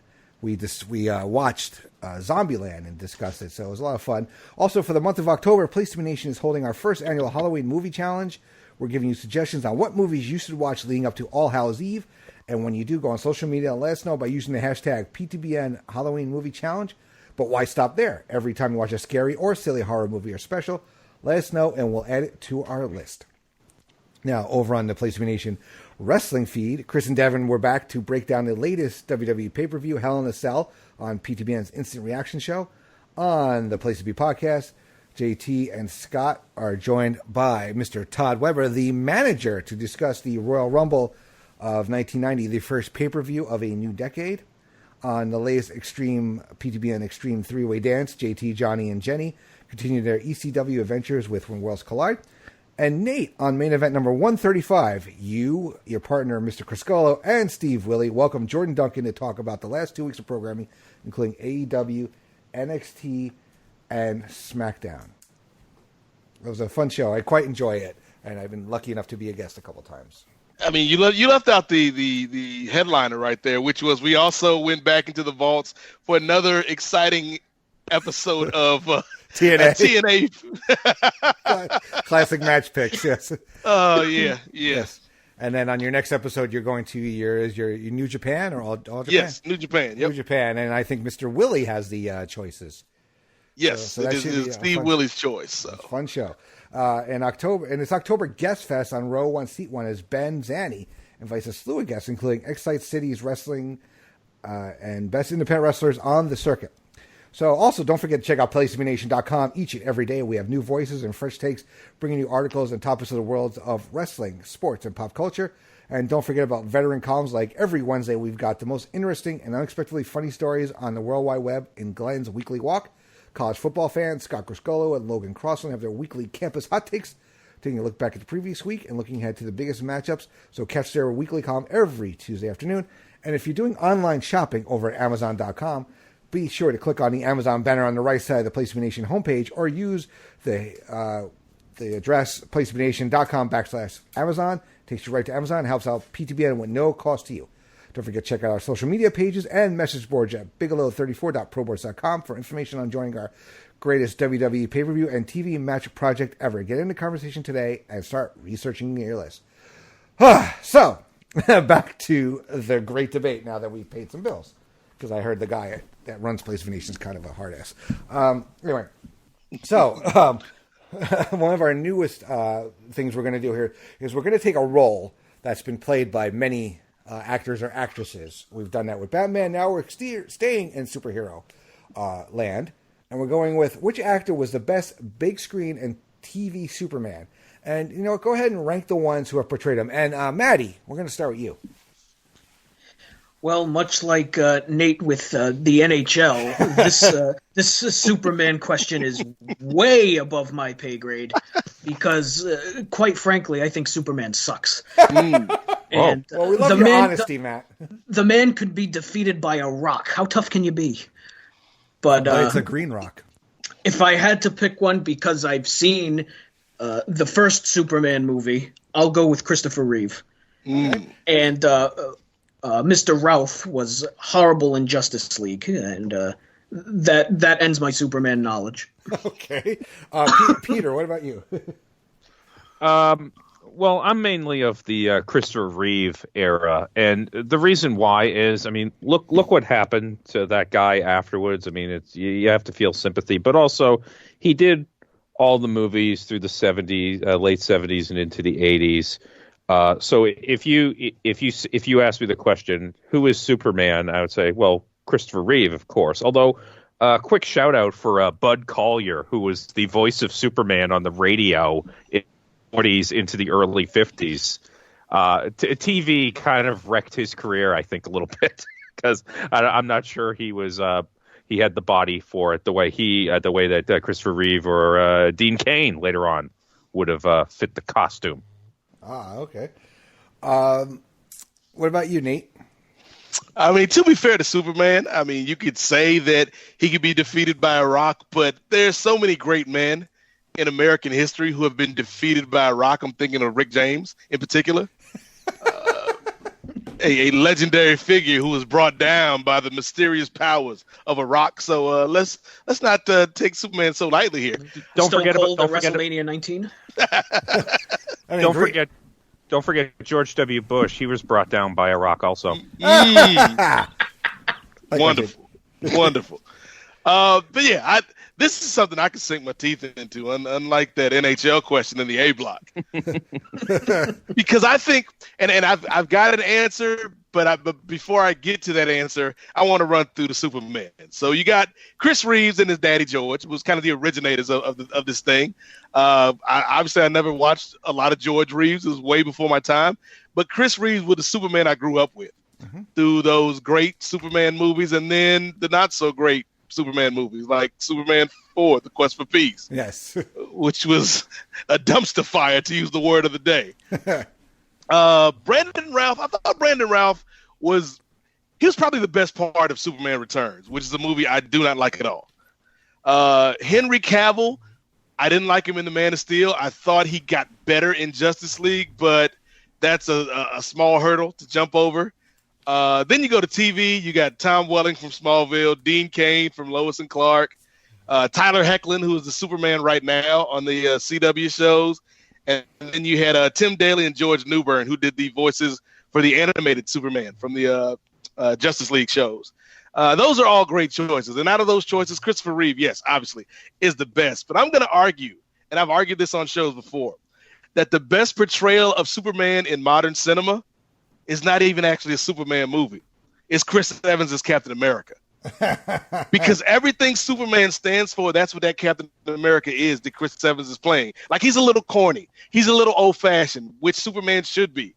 But he also kicks ass. He's also somebody you can depend on. And he's not the guy from Man of Steel who is, like, grumpy all the damn time. Like, Superman shouldn't be angry. Superman shouldn't be so emotional and forlorn. Like, that's not my Kal-El. That's not the Kal-El I grew up with. And so Chris Evans, to me, is actually playing the best Superman of his generation, and it just happens to be in a Marvel movie. That's a great point. I agree. Like, Henry Cavill, like, Superman's not brooding. He's not Wolverine. That's really how I felt. Like Superman's trying to be real. Brandon Routh, yes, Superman Returns was not his fault. It was just a bad movie. I mean, I'm just thinking Mallrats the whole time I'm in there because, like, when they announced that Lois Lane is pregnant and it's Superman's kid, I'm like, the movie's ruined because, like, just like Brody talked about, that Wonder Woman is the only uterus that can handle Superman's baby. Lois Lane is a mortal woman. She can't handle that Kryptonian Kal-El specialty right there. You know what I'm saying?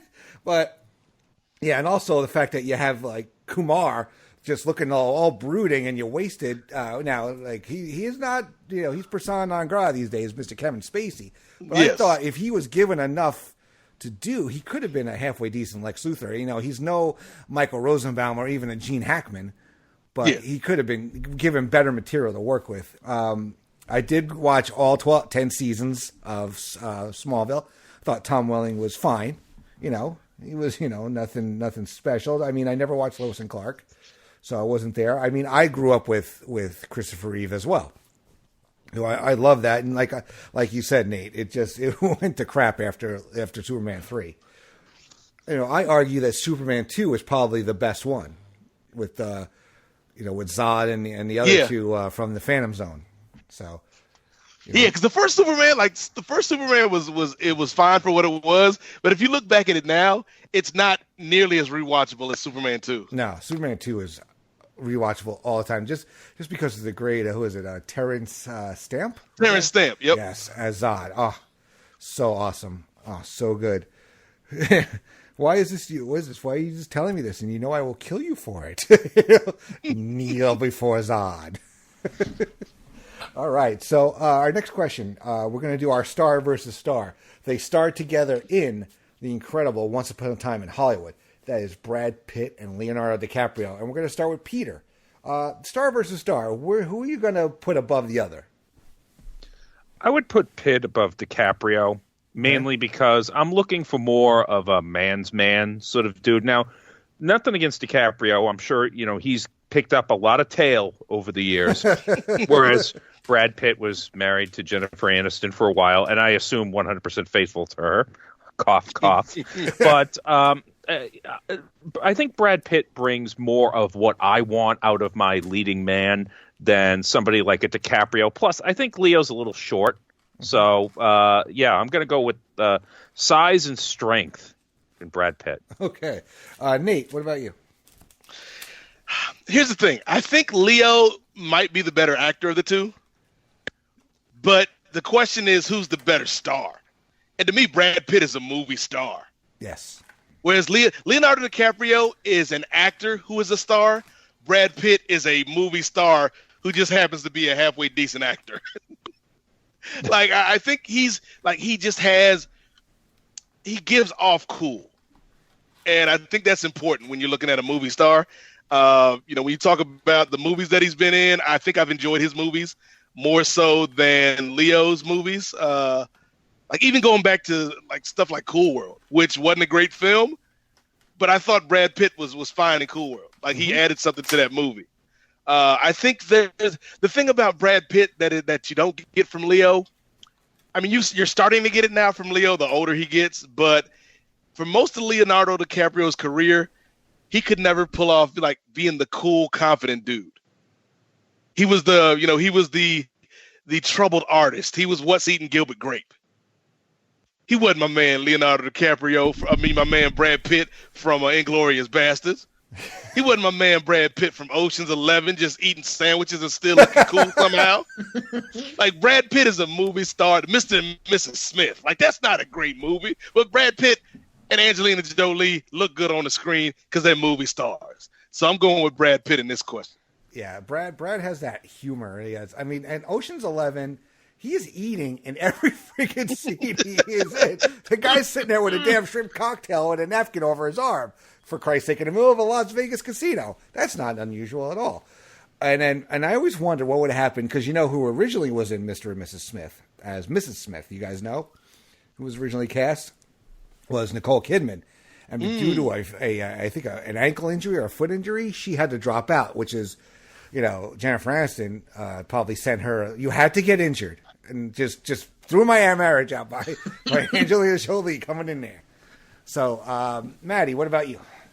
So I went movie by movie. I looked at their whole filmographies, and I found myself enjoying more of Brad Pitt's movies than Leo DiCaprio's. So, Seven and Inglourious Basterds alone, those are two of my favorite movies, period. And I looked at Leo DiCaprio. He's made a lot of movies that I would consider trash as opposed to Brad Pitt. Yeah. The Great Gatsby. And just looking through his filmography here, just real bad stuff. Blood Diamond, I didn't like that. The Beach. Which was the follow-up to Titanic.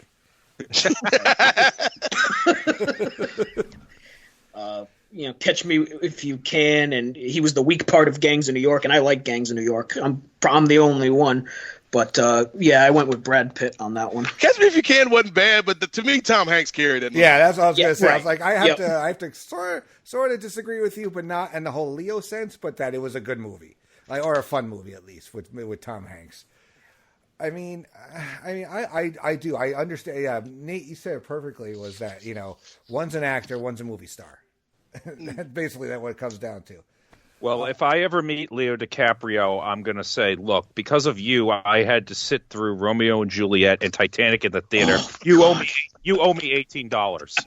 That fucking Romeo and Juliet movie. Oh my God, so bad. And 5.5 hours of my life back. Wow. All right. Next question. With limited series being a thing now, what's a movie that could or should be redone or spun off as a limited series on a streaming service? We'll start with you, Nate.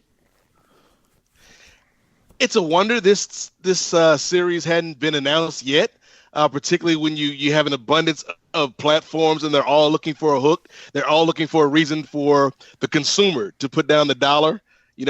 Why should I pay for Netflix versus Hulu? Why should I pay for Amazon versus Disney Plus? And to me, DC is something that there's a lot of shows that they've got the potential for, and a movie that didn't do well, but I think could work really efficiently and interestingly as a limited series is Green Lantern Corps. Okay. Because to me, it's the show where you don't have to center on one person. It doesn't have to be the Hal Jordan story or the Kyle Rayner story or even the Jon Stewart story, as much as I'd like that. You can have a rotating cast, and it can be more of an anthology where we follow this group of space police and we have all these cool special effects, and there's a different villain, every week, but maybe there's an overriding villain that we get to at the end of the first season, which leads us to the next season. Plus, superhero stuff is hot right now, and every Tom, Dick, and Mary at these streaming sites are looking for their own superhero property. We saw The Boys was a big hit this summer. And so if I'm DC, if I'm Warner Brothers, and I've got all these great titles under my umbrella, I would definitely, do something with the Green Lantern property, because it's something that's it's just a story about cops. And you take a cop procedural like a Law and Order or like an NCIS, but you just put it in space and give people cool costumes. So I think Green Lantern Corps is something that could work. Awesome. Cool. Maddie, what about you? So one of my favorite movies of the time stars Harrison Ford and Sean Young, and it is Blade Runner. I would love to see a Blade Runner series, whether it be on Hulu, Netflix. I don't care where it is. I'd pay for it. I think the sequel that came out a couple of years ago proved that there's still stories that can be told in that world, in that universe. There's comics coming out about in the Blade Runner realm, I guess, for lack of a better term. I think there's plenty of stories you could tell with something like Blade Runner. So I would love to see that. It's one of my favorite movies of all time. Yeah. I actually have to admit, I finally saw the original right before I saw the new one. So I thought I went to see it like on a weeknight and a late showing, like a 9:30, 10 o'clock showing. The new one, I thought it was loud and long. So it kind of lost me there. But I would actually love to. I would like to ingest that in smaller doses, so I could really concentrate on that story. So I think that the only issue is you wouldn't be able to get Rutger Hauer, which is a bummer. May he rest in peace. Yes. Peter, what about you? What do you say? In thinking about answers to that question, I was kind of using the Cobra Kai Karate Kid model, where you have this show on YouTube TV now, Cobra Kai, and you've spun off the characters from that there. So I thought, well, is it now time for another try at rebooting Delta House, the Animal House thing that they tried a year later? And I thought better of it. I said, well, it failed in 1979. It probably wouldn't do much better now. But luckily, that put my frame of mind firmly in the 1970s. And I thought of a movie where if you took that main character and put it in a drama now, I think Travis Bickle from Taxi Driver, you maybe twist it around a little bit, maybe tone down the underage prostitute bit, and kind of play up. Let's just say he is a taxi driver and he's very upset about Uber and Lyft cutting into his business, but he's also being driven to the brink of madness by social media. And the way you could do it is you could have him being dragged to the extreme left wing or extreme right wing politics. You could do it either way, and he just, he loses his family after a while. And I feel like this should already be a 10-episode series, and all I ask for is an executive producer credit. There you go. You heard it here first, people. I'd watch that. Yeah. I think these gritty stories, like, you don't need to show us a 3-hour movie in theaters now. Now there's so many options, especially with Disney Plus launching in literally like less than a month from now. That you can show these limited series, and you can take the reins off and say, it's okay to show us a 4-hour thing. Just break it up in little pieces. Let me consume it as I choose. Don't try to bore me in the theater, because I love going to the theater, but some of these runtimes are just getting out of hand. I mean, who needs to see a killer clown for 2.5 hours? I mean, It Chapter 2 is friggin' long. Holy Christ. All right. So what are some underrated songs, current or older, that could become a big hit if used in a movie, TV show, or popular commercial? We're going to start with Peter. Well, I went back to the mid '90s with this one because for whatever reason I got stuck on grunge songs. There are a couple of songs by Garbage that I think could fit the bill, but I go back to a underappreciated Seattle band from the mid '90s that kind of existed in the shadow of Nirvana and Pearl Jam called Green Apple Quickstep. Okay. And they had a song called Los Vargos that got a little bit of play on hard rock stations, at least in the Boston area, because that was my world at the time. But not something that ever really hit. But I could see that absolutely as the theme song of a show. Let's set it in Seattle just to keep it simple. It's about, there's a reference to rolling joints in the song and becoming sleepy. So I propose, I'm not pitching shows here, but I'm just throwing it out. All I want is an EP credit. 2 guys, a girl, and a dispensary. And it would basically be about a marijuana shop in suburban Seattle. Maybe you could kind of play off Portlandia, but I think if you could rework parts of that song and plug it in, Los Vargos by Green Apple Quickstep. All right. Fun. All right, Nate, what about you? All right, I got a couple. The first one is a song by an artist named Van Hunt, who is kind of this guy that came along during the wave of late 90s, early 2000s neo soul, kind of like he's like a poor man's Maxwell. Okay. Maybe I'm trying to think who would he be the rich man equivalent of? He's a poor man's Maxwell, maybe a rich man's Belial. No shade on Belial, but he has a song called "Turn My TV On," which is just this great kind of ridiculous, fun funk number that I think would work, especially in this age of streaming services. Like I think that would be a great commercial for one of the platforms coming out. Turn my TV on.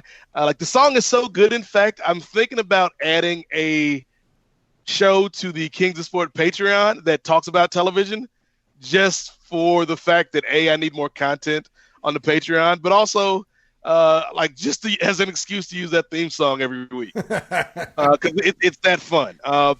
But then the other thing, we talked earlier about country music, and there's a man that straddles the world of country music and R&B and pop and rock, and I affectionately refer to this particular artist as a gentleman who is too black for CMT, but not black enough for BET. And that is Darius Rucker.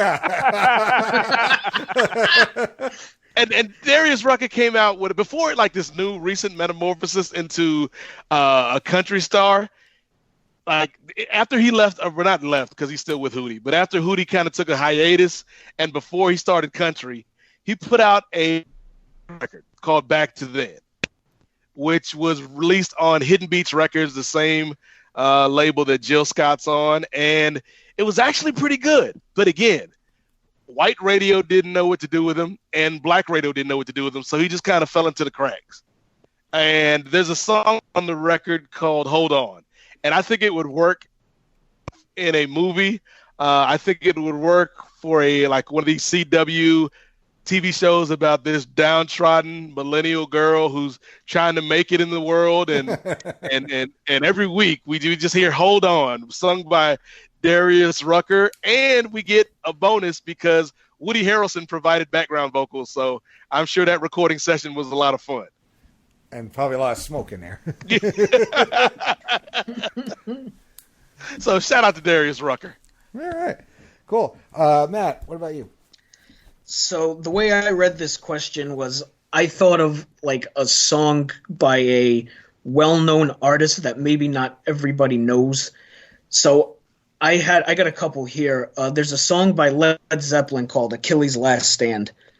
It was off of one of their lesser-known albums, and it's a long song. It's like 10 minutes long, but it's very fast, hard driving, and I think it would be a great song to use like during a car chase scene in a movie.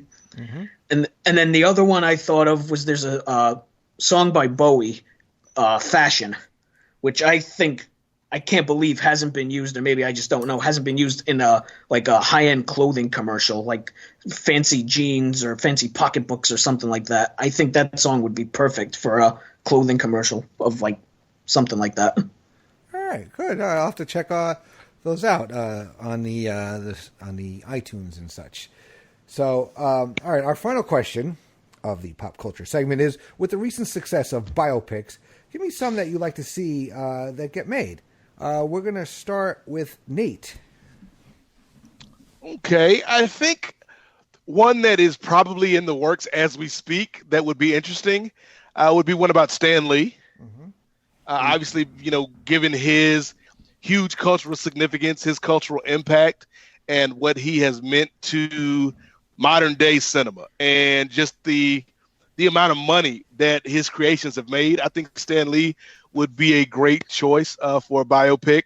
Obviously, they're going to do one about Obama, which I think would be really interesting because, again, it marvels me the series of random events that had to take place in this country for that guy with that name and that skin color to become president, like even down to the fact where you had to have a congressman get involved in a sex scandal with a Star Trek actress for him to even get into politics in Chicago in the first place.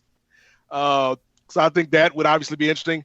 But if I'm going to put my money down, if I'm producing, if I'm bankrolling the next big biopic, I think one that could be really intriguing and maybe cut into a lot of topics and touch on a bunch of things that I think could be interesting for the audience. I think I'm going to have to go back to the world of sports. And I think I would love to see a full-on biopic about Magic Johnson. Oh. Because I love the OJ 30 for 30 that they did, and the way, they talked about the case and race and all this other stuff. I think you could do a similar thing with Magic Johnson and talk about how he kind of transcended race because everybody loved Magic. Mm-hmm. But also you could talk about, AIDS and Magic and how he became somebody who was kind of one of the pioneers on the forefront of AIDS awareness and things of that nature. So, yeah, and just, the businessman that Magic Johnson was. I think so. A biopic about Magic Johnson starring Michael B. Jordan could be amazing. There you go. Just give Michael B. Jordan all the roles. Yeah, directed by Ryan Coogler, starring Michael B. Jordan. We got another hit. Because it's lethal. little inside main event joke there. Yes. All right, Maddie, what about you? So I dug a little bit deep with this one in that I don't know if this guy is really well known, but the story is fascinating. There's a blues musician. His name is Robert Johnson. Have you guys ever heard of him? Yep. The story behind that guy is so bat bleep insane that I think it would make a great movie. If you don't know, he's part of the 27 Club. He was a blues musician in the 20s and 30s. And there's only 2 or 3 verified photographs of this guy. There's a couple of different grave sites where they think he is buried, but nobody really knows where he is. And there's been rumors that he's sold his soul to the devil at the crossroads to get success in the music business. It's a wild story, and I think it would, if you get the right director and a good writer, it could be a really interesting movie. All right. By the way, Matt, you can curse on the show. I don't mind getting the little explicit mark on it. So it's okay to say batshit crazy. We encourage that here on The Great Debate. Force of habit. Okay. All right. Any others? Or that was no, that was the only one I had. I had a more well-known one too, if you want that. Yeah, you can throw it out there. Go ahead. I think Mick Jagger would be an interesting one. Just, how he survived, the drug days of the 60s and how, 50 years later, they're still selling out stadiums. You really don't see stuff like that. I assume there's somebody somewhere trying to get a Bowie biopic. I don't know. When you look at, when you compare, and obviously it was easy to compare because they came out within a time span of each other, Bohemian Rhapsody to Rocket Man. I don't like biopics of people that are still alive because their story is not complete. Right. And they also have a say on it. Like, my feet were moving to Rocket Man. I was digging of the music, but it was so out of whack with the way songs were. It was like, I'm sitting there and my girlfriend turns to me. She goes, "I'm still standing." It's not, he didn't write that when he got out of rehab. He got out of rehab how many years before that, Right. It was so out of place. But then Bohemian Rhapsody just that just took your breath away because, Queen fought the surviving members, Brian and Roger. They fought to make sure that it was done correctly. And it wasn't about Freddie. It was about the whole band also, which was important. Peter, what about you? Well, I take your point about living people and how they might have a say in it. So, of course, I wrote down 3 living people. But, it's okay. But if I have to pick a dead guy, I would pick, and I don't know if there's been a biopic of Woodrow Wilson, but I would make one just to bury that guy. Like, again, I would dig up his remains and bury him again and then piss on the ashes. That's how I feel about Woodrow Wilson. But anyway, I'm kind of with Brother Nate about Barack Obama, but I think the way to do that is not to focus on his presidency or anything like that. I want to see like teenage/20s Barack Obama, where breaking into Disneyland and smoking cigarettes with his pals. He actually talked about this in a speech last year. And somebody on Twitter is like, "Oh my God, Obama is just wilding here," talking about his younger days. But like Brother Nate, I actually turned to the world of basketball as well, and I was holding my breath, praying that he wasn't going to pick the same people that I did. And I think you might have a casting problem for this one because he's such a unique character, but I would watch the hell out of a biopic of Charles Barkley. Well, just pick it up in his, somewhere in his prime, like 90 to 94, 95, somewhere in there where, you have the up of the dream team where he was, kind of low key the best player on that team, like during the Olympics, and how he, became the MVP in 93 because everybody was tired of voting for Jordan. And then kind of the way his career declined from there. And I guess you could flash forward to his TV days.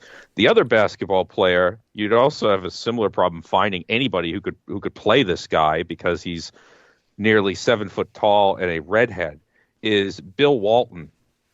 And his story is very unique and interesting. One of the greatest players of all time, but he was always injured, so hardly anybody knows it. And it's all within these, little glimpses. And you already have the book that you could base the movie on, The Breaks of the Game. Now, maybe ESPN made that movie already, but I don't think it was about Walton per se. It was more about the Portland Trailblazers. But a biopic focusing on Bill Walton, and you just have to license some Grateful Dead music, and I feel like it would be an easy thing to make once you find a 6 foot 11-inch redheaded actor somewhere in Hollywood. Awesome. All right. So, anything else? You guys, any more biopics you guys thought of, or we're good there? Real quick, because I know we talked about an early story of Obama, and I did want to give credit. There are 2 films out that were like very specific looks at Obama's early life. One was Barry, which I think might still be on Netflix, and it's just like a story of his first year at Columbia University. And then there's the story. There's a movie called Southside with You, which is basically a movie that talks about his first date with Michelle. So they're like these really tiny slices of his life, which were really cool and interesting. But I think because they both came out, I want to say right around the election of 2016, they both kind of got enveloped in everything that happened after the election. So nobody was paying those films because we had more pressing concerns. Yeah, I think we don't have time to go to the damn movies, Obama. Awesome job. All right. So, like we always like to conclude here on the Great Debate, we like to do our rapid fire round. It's basically a round of this or that, or sometimes a third option questions. And, you guys can give a little explanation and argue your point if it's something that, the rest of the panel does not quite see eye to eye on. But we're going to stay with Nate, and we're going to stick with you. We're going to go talking about the cereal of the Pebbles variety. Are you a Fruity Pebbles or a Cocoa Pebbles guy? I mean, I color me fruity on this one. I need my fruit flavors. All right. Maddie? Absolutely Fruity Pebbles. Oh, okay. 100%. All right. Peter, is it going to be around the board? No, it's Cocoa Pebbles because you get a nice chocolate milk drink when it goes into the milk like that. You know, out of all, I mean, I'm personally a Fruity Pebbles guy, but as for all the chocolate cereals out there, Cocoa Pebbles does produce the best leftover chocolate milk of any chocolate cereal. Take that, Cocoa Puffs. Anyway, Maddie, Mo, Larry, or Curly? Oh, Curly, easily. Okay, Peter. I'm going to have to go with Curly also. All right, Nate. I mean, obviously it's Shemp. I mean, but no, I'm going Larry because to me, Larry's the glue guy. Like Mo's got his role; he's the leader. Curly's the funny guy, but it doesn't get anywhere without Larry being the straight man to set everything up. Mm-hmm. I'm surprised you didn't go for Curly Joe if you were going to go Shemp.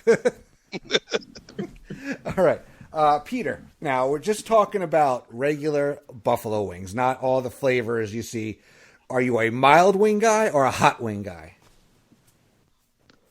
I'm a mild wing guy because I once had an unfortunate incident with hot wings in Vegas where I had to run into a supermarket and basically shove sour cream down my throat. Oh, really? How hot were these wings?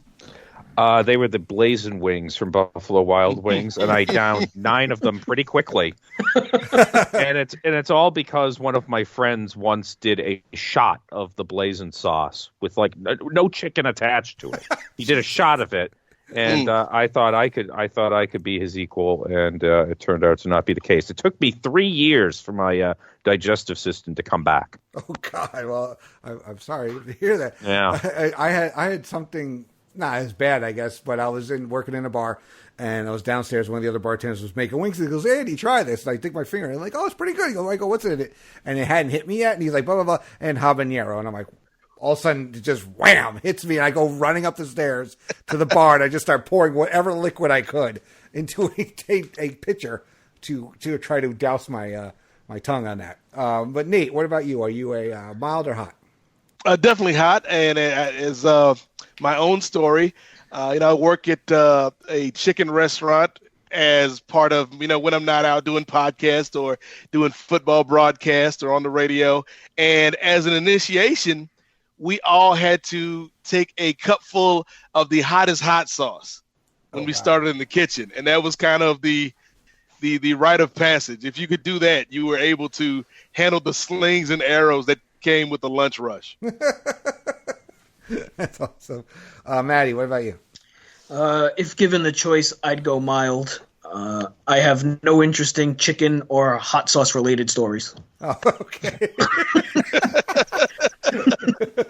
All right. We touched on it earlier when we mentioned about the sitcom tournament. The Honeymooners are I Love Lucy. Nate. I Love Lucy all the way. Like, come on, Lucy. Not only was it a great show with Lucy and Ricky, but it was an important show, behind the scenes, given you got a Cuban American, you got this couple that is owning their own show. Yeah, I Love Lucy all the way. All right. Pete. I was inclined to go Honeymooners because if not for that show, we don't get the Flintstones. But I'm going to go with I Love Lucy for a lot of the same reasons that Nate said. All right. Maddie. Bang, zoom to the moon, Honeymooners. All right. The real question is, did you like the remake with Mike Epps and Cedric the Entertainer? I forgot that was a thing. Talking about something that should have gone straight to a streaming service. Or, not at all. Yeah, let's not do that at all. It's like, why? Let's do a shot-for-shot remake of Psycho. Why? Let's remake The Manchurian Candidate with Denzel. Why? Oh, you remade Psycho with Vince Vaughn of all people. Yeah, but it was shot for shot. I mean, what was the point? What was because Gus Van Sant killed? Anyway. All right, Matt. The best jelly for PB&J, grape or strawberry? Strawberry. All right, Peter. I'm going to go with grape on that. Ooh. Yeah. Nate? I mean, grape's classic, but I got to go with strawberry and never, they've got to be two separate things. Like the goober, where you got the jelly and the peanut butter together? Yeah. That's terrible. I don't get that. How does that goes against God. Yeah, it's like people who put peanut butter in the fridge. That's not, I don't get that. My grandmother used to put Doritos in the fridge. Never got that either. They stay fresher longer. I'm like, I don't want to eat cold chips.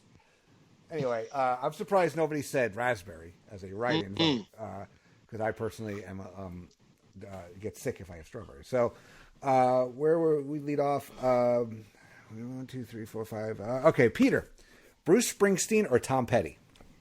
Oh, Springsteen all the way. I've been to like 18 of his shows. All right, Nate. Petty. Something about the timbre of his voice, and his videos were better. Yeah, that's true. Maddie. Oh, Springsteen, no brainer. All right, cool. Nate, Donkey Kong or Qbert? Ooh, I go with Donkey Kong because it gave us Mario. Yes, more of a story there. Maddie, Donkey Kong. All right, Peter. Oh, Qbert sucks, but none of the above. The correct answer is Ms. Pac-Man. Well, we actually had a Pac-Man versus Ms. Pac-Man debate earlier, but what would you say of those two, Pac-Man or Ms. Pac-Man? I would go Ms. Pac-Man. For some reason, they were able to improve upon the original with Ms. And she struck a blow for feminism, I guess. Yes. Was it the first female to lead a video game? Yes. All right. Let's see. Maddie, end of a baseball game. Do you like a walk-off homer or a called third strike? Walk-off homer. It's more exciting. There you go. Peter. Oh, walk-off home run, no doubt. All right. Nate. Yeah, I mean, I'm always partial to stolen bases, but nobody does that anymore, so I'll go walk-off homer. Now, as much as I love the walk-off homer, to the dismay of Maddie, I am a Yankees fan, and having Mariano Rivera out there, I mean, there was nothing better than Mo striking somebody out to end the game. As exciting as a walk-off homer is, just him out there, just that chill in the air that, he's going to get it done, except for against the Diamondbacks, but that's another story. All right, so Peter, Michael Buffer or Howard Finkel? Oh, Howard Finkel every day and 8 times on Sunday. All right, Nate. I mean, I think I can speak for not only myself, but also for Brett the Hitman Clark. And I'm going to go with the buff. You guys know, I don't know if you guys noticed this earlier. He did the intro at tonight's Nationals Cardinals game for the game 3 of the NLS. National League Championship, NCL, whatever. Anyway, Maddie, what about you? Michael Buffer, but it's close. Yeah. I mean, Let's Get Ready to Rumble is trademarked. I mean, that's... I mean, Howard was great. He was your everyday guy. Buffer came in. I mean, yeah, WCW was overusing him towards the end. Yeah. And overpaying him quite a lot. But, yeah, so I'm going to go with Buffer, actually. I mean, as much as I love Howard Finkel, and I've met Howard Finkel when I was the guest ring announcer at a house show when I was 21 years old. Got booed by 14,000 people at Madison Square Garden. It was lovely. Anyway, I've told that story on other shows. I'm not going to bore you guys with the details on that. But it was Peter, you'll love this. The match was Stephen Dunn, one half of Well Done, versus Aldo Montoya, the Portuguese man of war. Yeah. Well, it doesn't get any more 1996 than that. Yes, actually, it was I think it was January of 94. I want to say. I think it was. Oh, wow. Yeah, I think so. I'd have to look it up again. But I remember Aldo Montoya, the man who made wearing a jockstrap on your head cool.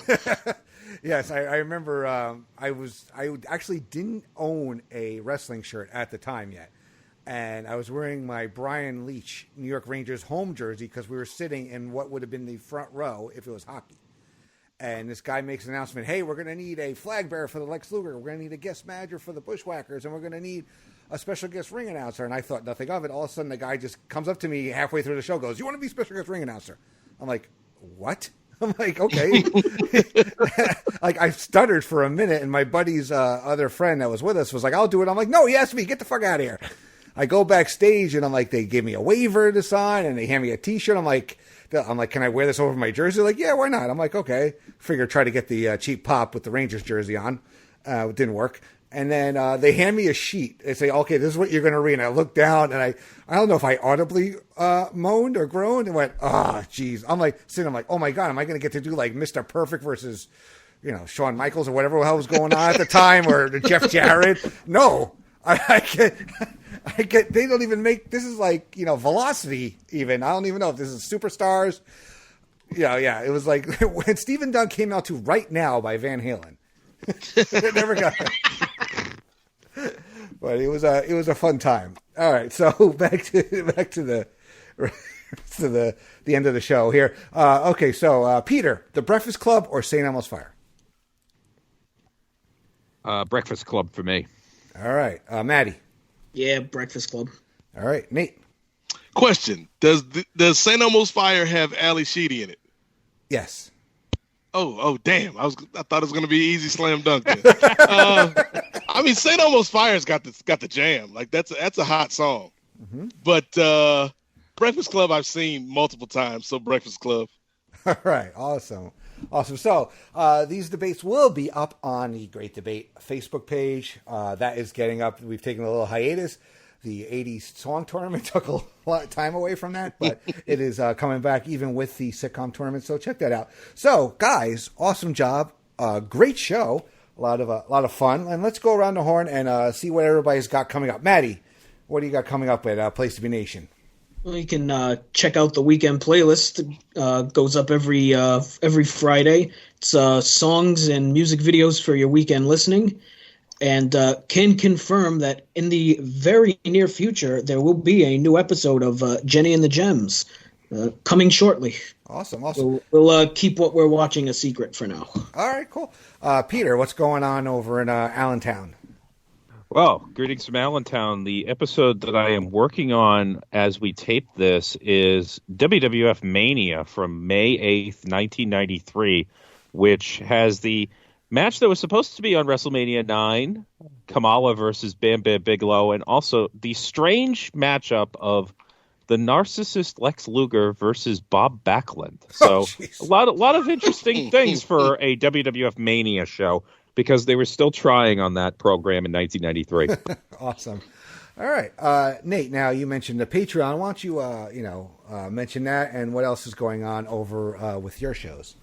Yes. Well, thank you for having me, brother. I appreciate the robust conversation we had this evening. Mm-hmm. You can find me on Twitter in the number 8 MOZAIK. There you'll find links to all of the shows that I do. The Patreon is the Kings of Sport Patreon. You can find that at patreon.com/the Kings of Sport, where you'll find video versions of the podcast. You'll get episodes released before you can get them on the free stream. We've got a political show called The 20 Twin Twin, which is myself and Christopher Marquise Ely, who is a political science professor, where we're kind of going down and handicapping each of the candidates for the Democratic nomination for the 2020 election. We're going to conclude the series by talking about the reigning, defending, undisputed champion of American politics, Donald J. Trump. So we've got a long, slow build for this one. You can also check me out on Place to Be Nation's Main Event, of course, with Scott Criscola, and the conscience of Place to Be Nation, the great Steve Willie. You can also check out the Rocky Maivia Picture Show, which is over on Post Wrestling. It's a series where we're going down the filmography of Dwayne "The Rock" Johnson in chronological order. The next episode coming out is going to be this weekend, where we're going to review Race to Witch Mountain, and it'll be myself, Braden Harrington, and Davey Portman from the Up Next show on Post Wrestling. But if you can't wait for that, you can check out the archives right now, where the most recent edition of the show features one Jennifer Smith, And yes, because she's everywhere. So why you know how much she loves The Rock too. Yes, that she was the first person to come on the Rocky Maivia picture show to have a disparaging, damn near blasphemous opinion about Dwayne The Rock Johnson. So we sat down and reviewed Get Smart, and so it's a fun listen. But that's the reason why I do so many shows. Like, not only am I trying to catch up to the output of John Pollock, but I'm trying, like, I got Jenny nipping at my heels for most podcasts in the game right now, so I got to keep my output up. Mm-hmm. Yeah, Jenny and I have a little rivalry going on ourselves about shows. Nate, so did you see the new trailer for the Jungle Cruise movie? I have not seen that one yet. Okay. So curious, since you do a Rocky Maivia picture show podcast, your thoughts. So if you could share those on Main Event after you do view that trailer, it'd be quite interesting because I'm actually pleasantly surprised. Well, it's funny because like you see doing the show where The Rock kind of makes his connections, and the first Disney film he did was Game Plan. Mm-hmm. And we're about to do Race to Witch Mountain, which is another Disney joint. And so you see, like, he got early on, he got locked into that relationship with Disney, which has proved to be successful for both ends of the deal. Mm-hmm. Yeah. Because regardless of whether these movies are good or not, and that's something that Jenny and I discussed on the latest edition of the show, Rock is box office. Like we talked earlier about Brad Pitt and Leo in terms of movie stars, Rock is right up there with anybody in terms of being a movie star with a capital MS. Yes, definitely is. We had him, I'm trying to remember who it was. It was in the Star versus Star. I forgot who The Rock was up against in a previous episode. I'm trying to remember now. It's killing me. But yeah, he's like, you know, when you think of like about Brad Pitt and Leo and stuff like that, he's a movie star. The man is just so damn charismatic. Yep. You know, even if it's bad, it's good. You know what I mean?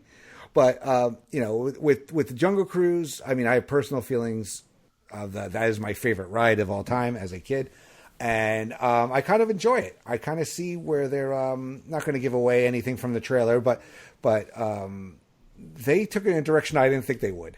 So I'm very interested in seeing that, and that should be interesting on where that comes in next summer in the box office rankings. Well, they got 4 damn movies out of the Pirates of the Caribbean ride, so I want to see him, like, if Disney's really about making these rides into movies, where's the Splash Mountain movie? Because if you do a Splash Mountain movie, you got to touch on Song of the South, and I double dog dare you, Disney, to talk about Song of the South in 2020. Every shareholder meeting, somebody asks, "What's up with Song of the South?" And the answer never changes. No, it's like, nope. I mean, not to get too political, but if they were going to release it, this might be the time to release it, because I'm sure there's a contingent that would be pleased to see that motion picture released. I was very close to purchasing probably a bootleg copy. I was at now Matt and Pete know what this is. I was at the Big E. A couple weeks ago, and I'm walking through, and I saw a booth of videos and stuff like that, and they had a bunch of copies of Song of the South, and it looked pretty legit, and I'm like, I knew it was a bootleg, but I was like very close because I have not seen that since I was a kid. The only place that, like, Marcus and I talk about this from time to time on Kings of Sport, the only place I've been able to find it online are quote unquote Southern heritage sites. Okay. And I don't know if I want my information going to those sites. Yeah.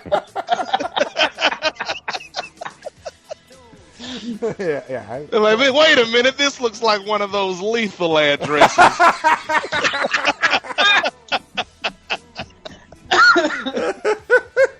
Okay, so make sure you check out all of Nate's shows on many different feeds.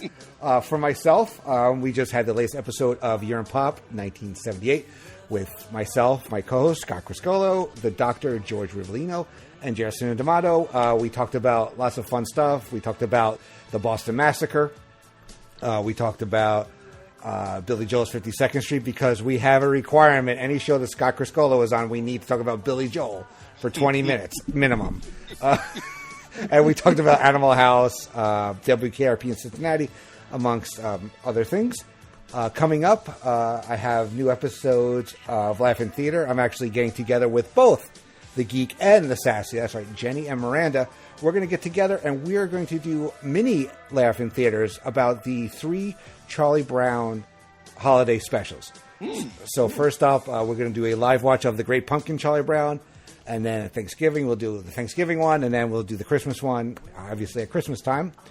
And then following that, Miranda will be with me on Laughing Theater for our Halloween show. We're going to be watching Beetlejuice, the great Michael Keaton movie. And also, these three gentlemen are going to be future guests on Laughing Theater. Now, Maddie, I haven't asked you officially yet, but I think you'll come on. Of course. Peter and Nate have already agreed to come on. We'll disclose their movies later at a later date. But that's going to be a lot of fun. So check out everything that's going on at PlaceMeNation.com. Lots of new articles, new writers, like we said earlier. And also coming up is Star Wars month is going to be starting soon. Towards the end of November into December with the lead up to Episode 9. You're going to see a lot of Star Wars related content on the PlaceMeNation pop feed. So stay tuned for that. But in the meantime, I want to say thank you to you three fine gentlemen for taking time out of your Monday night for missing the raw portion of the draft of the this latest incarnation. I know it was a tough decision to make. So, for Peter Winson, the Godfather Nate Milton, and the Souzational Matt Souza, I am Andy Atherton. Thank you for joining us on The Great Debate, and we'll see you next time. Take care, everybody.